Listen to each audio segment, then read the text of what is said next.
বন্ধুদের সঙ্গে পিকনিকের কথা বলে বাড়ি থেকে বেরিয়ে ফিরেছেন লাশ হয়ে।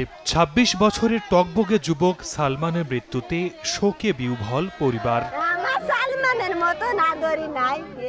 এসএসসি ২০১৩ সালের বন্ধুদের সঙ্গে পিকনিকের কথা বলে বৃহস্পতিবার সন্ধ্যায় নড়াইলের লোহাগড়ার নোয়া গ্রামে বাড়ি থেকে বের হন সালমান।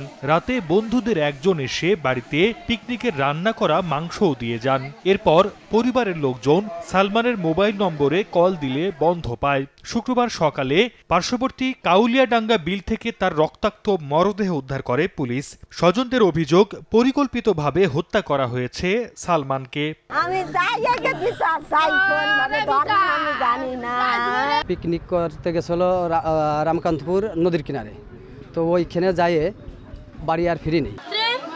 12:30টার সময় বাটি ভরে মাংস নিয়ে আসছে আর কইছে যে এটা পিকনিকের মাংস, সালমানেরটা পৌঁছে দিয়ে গেল। হত্যায় জড়িতদের চিহ্নিত করে দ্রুত গ্রেফতারের চেষ্টা চলছে বলে জানিয়েছে পুলিশ।